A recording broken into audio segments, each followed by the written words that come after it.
പ്രശ്നം? മോനെ സന്തോഷിപ്പിക്കാൻ ഞാനൊരു സൂത്രവിദ്യ പ്രയോഗിച്ചതാ. അത് കുഴപ്പമായി.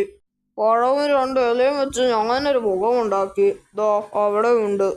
ഇത് കണ്ടതോടെ അവൻ പേടിച്ച് കരച്ചിലോട് കരച്ചിൽ. അതൊരു കുട്ടിച്ചാത്തനാണെന്ന് അവൻ പറയുന്നത്. മാറ്റാമെന്ന് പറഞ്ഞതാ, പക്ഷെ അവൻ തൊടാൻ സമ്മതിക്കുന്നില്ല. തൊട്ടാൽ കുട്ടിച്ചാത്തൻ എന്നെ പിടിക്കുമെന്ന്. തമാശക്ക് ചെയ്തതാ. പുലിവാലായി എന്ന് പറഞ്ഞാൽ മതിയല്ലോ. മതി, പക്ഷെ അതിന് അടുത്ത് ചെല്ലണ്ടേ? മോൻ സമ്മതിക്കില്ല. ചെറിയൊരു ഹെൽപ്പ് വേണമല്ലോ. ഈ കുഞ്ഞൻ മാമ നമ്മളെ സഹായിക്കും. ഇപ്പോൾ ഇതൊരാനയായില്ലേ? ശരിയോ മോനെ? ഇത് നോക്ക്.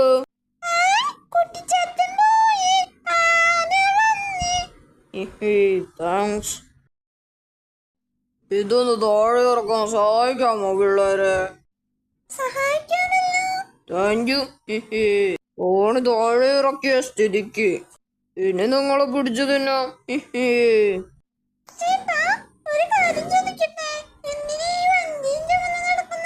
വഴിക്ക് വല്ല പുഴയും കടക്കേണ്ടി വന്നാലോ?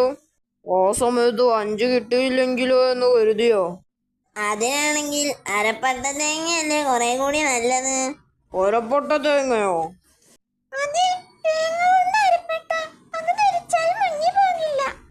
ഞങ്ങള് കാണിക്കാം.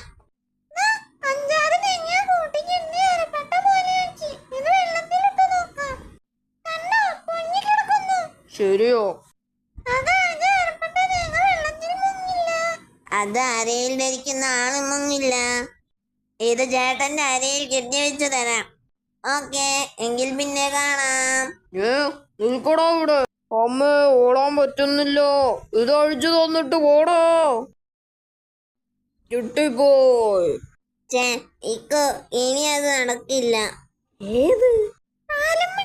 പാലം പണിയോ? അതെ, ഞങ്ങളൊരു പാലമുണ്ടാക്കാൻ പോവുകയായിരുന്നു. പാലമുണ്ടാക്കൽ മാത്രമല്ല, അതിനു മുമ്പുള്ള തയ്യാറെടുപ്പുകളും വേണം. എന്തു പാലം? എവിടെ?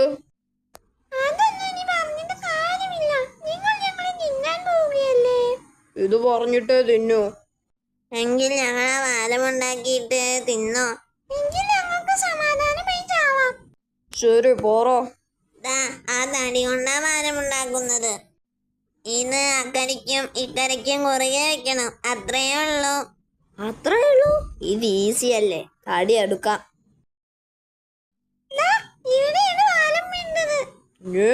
എവിടെ എന്തിനാ പാലം? നേരെ അക്കരയ്ക്ക് നടന്ന് കടക്കാമല്ലോ. അതാ പറഞ്ഞത് തയ്യാറെടുപ്പ് വേണമെന്ന്. പാലമുണ്ടാക്കാൻ ആദ്യം അക്കരയും ഇക്കരയും നമ്മൾ ഉണ്ടാവണം. അതിന് നടുഭാഗം കുത്തി പൊളിക്കണം. സഹായിക്കാം. അപ്പുറത്ത് നിന്ന് ഇങ്ങോട്ട് തിരിഞ്ഞു പൊളിക്കുക. അതാ ഈസി. ചക് ചക് ചക് ചക്. പാലം പണിക്ക് മുമ്പ് ഇങ്ങനെയൊരു തയ്യാറെടുപ്പ് ഉണ്ടെന്ന് വിചാരിച്ചില്ല. പൊളിഞ്ഞു. ഇന്ന് ഇത്രേ മതി, ബാക്കി പണി നാളെ. പറ്റിച്ചടോ, നമ്മൾ ഇക്കരെ കുടുങ്ങി.